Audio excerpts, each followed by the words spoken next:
let's do a video about and stuff like that. All right, let's Yutaka Nakamoto. So it's really great to study this guy's work, but the more time that I spend in animation, the more I can pick out where people have copied his work, which is not necessarily a bad thing, but it's really good to study. And why is it so good? Well, I'm gonna try to understand why it's so good. Obviously, right off the bat, the animation is incredible, and everybody's gonna be like, "Well, the animation's so good, that's why it's so good." Maybe not. So that's the problem I'm gonna be trying to figure out here. I don't think it's the animation. Right here I made a graph of the action versus the pauses, the action versus the non-action within this scene. This is the time graph between where the video starts and ends. And right now it looks kind of random, which in the end, animation's about what feels good, not about any rules, specific rules. But I can tell that there is definitely a contrast between action and non-action, which I think is definitely a factor of why his stuff is so good. Because in order to have action, you need to have non-action. In order to have good, you have to have evil. You gotta have one thing to get the other, or at least for the other thing to have an impact. Okay, so it's amazing, but I don't think that's why this scene stands out to me.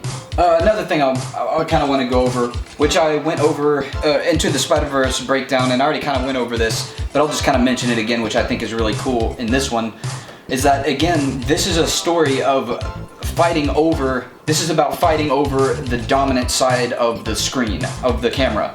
So it's a fight to dominate the right or left side of the screen. In this case, they're trying to dominate the left side of the screen. And I really wouldn't have pointed this out, but it's just so obvious in this that I thought it was really cool. So before anything happens, this guy right here, he moves from the right side of the screen from a defensive position, defending this little what's-his-face in this little thing, past what's-his-face in the foreground, and he moves to his left. Now, I don't know if this is a sword fighting thing, because it could be like a stance, like in fighting, some people lead with the left or right. I don't really think this is one of those things, but it could be. But anyway, I thought it was interesting that it made a point to show him moving from right side of this foreground character to the left side.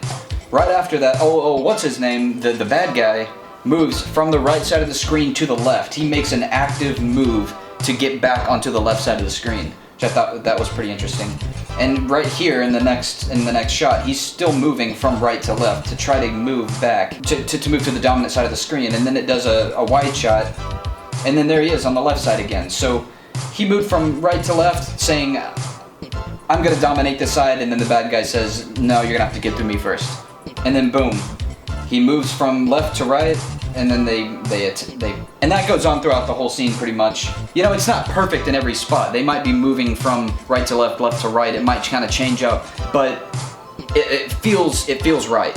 So, and then the most evident part is at the ending, whenever they're both hurt pretty bad, and this is the final blow at the very end of the scene. The bad guy's on the left side, good guy's on the right side, and then at the very last second, they switch positions, and the good guy wins, pretty much. Alright, so anyway, back to animation. So if the animation is what is so good, then let's take a look at some of his other work. Full Metal Alchemist. Right? It's really cool. But again, the animation's pretty, I don't want to say standard because it's amazing, but yeah, it's animation. The characters moving, this and that. If that's the case, if that's what makes it so cool, then let's take a look at another example. Let's take a look at Jackie Chan. It's cool.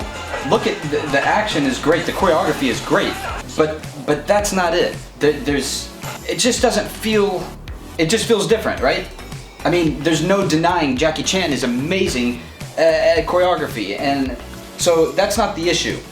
So if that's not the issue, then what is? What's so different about, I'm just gonna clarify, I'm not trying to hate on any one thing in particular. I think everybody has their styles. There's a very specific type of animation that I enjoy, and I think is more dynamic. So that's what I'm trying to get to the bottom of here. So whenever I show this Superman thing, this is an older style that's being replicated.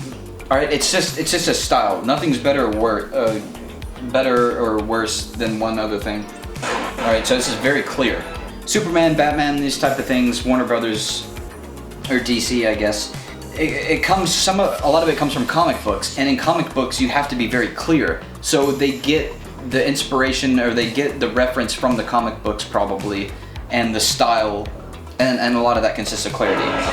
The difference between all of these, obviously, if you can't see it by now, it's the camera. The camera angle is cool. You know, you got up shots, you got down shots. That matters. But I think overall, if I could boil it down, I think I would describe it as the speed at which the camera moves. So that means fast and slow. Fast, slow, fast, slow. The way Yutaka does it, it's gotta have these, like, it's got like a, you know.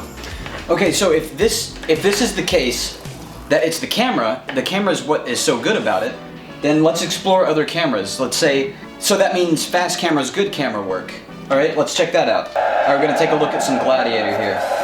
All right, so this was a point in time when camera work was kind of following the same strategy, which is handheld, shaky camera. Pretty cool, right? It's like, wow, okay, they're fighting. All right, but if you go back through this scene, what are these guys actually doing?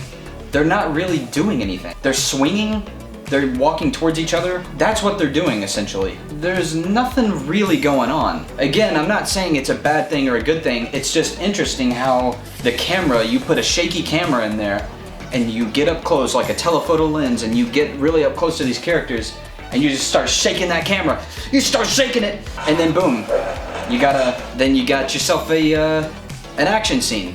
It can kind of make up for bad choreography. Maybe it wasn't bad choreography, but it's just, that's a way that you can do it, which is kind of what I did in my previous storyboard. I grew up watching the Bourne movies, and they're really cool. Okay, right here. Look at the screen direction in this.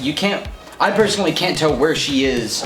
Like, she's to the left side of the screen, she's to the right side of the screen, now she's to the right, the left. The camera's just changing all over the place. There's this thing called the 180 rule in camera language where you don't change. Like, if the camera's shooting from over here, it can move to this side of the character, but it can't pass this side. It has to stay over here the whole time to keep the continuity or whatever. But this is just changing all over the place. And I think the point that this makes is that in the end, you can tell what happened. Pretty much, for the most part, you can tell what happened. Does it matter that the camera broke this rule? I guess not. Like, you know, I don't know. It feels right. It feels good. Anyway, this clip is really good to look at. I don't know if I would do it the same way, but I guess it works. You know, what I think it's doing right is it's making a choice, and it's sacrificing clarity over gesture and emotion. So if by the end of the scene you can look back and say, I know what happened, I don't know exactly how it happened, but I know that it did happen, and I know that I was full of this emotion, then I think the scene worked. If it was trying to charge you with that emotion, then yeah. So pacing and rhythm. Let's take a look at Cowboy Bebop. Okay, this scene is amazing, but let's take a look at the camera's rhythm. Ridiculous in that outfit. Alright, I'm going to try to blur my vision and just feel the camera movement, not the characters necessarily. So right here, the camera's following Spike. And it's doing this thing that I'm noticing is just really nice. It's almost like hooked to Spike. Slow, smooth, stop, like fast, jerky motions. And all it is contrast. It's just contrast. Feel that camera moving with him. I love that. And with her, it's like hooked to them. Alright, so that definitely wasn't a Cowboy Bebop breakdown, because that would be a whole episode in itself. I love Cowboy Bebop, but that's just checking out how the camera kind of relates to sort of the stranger.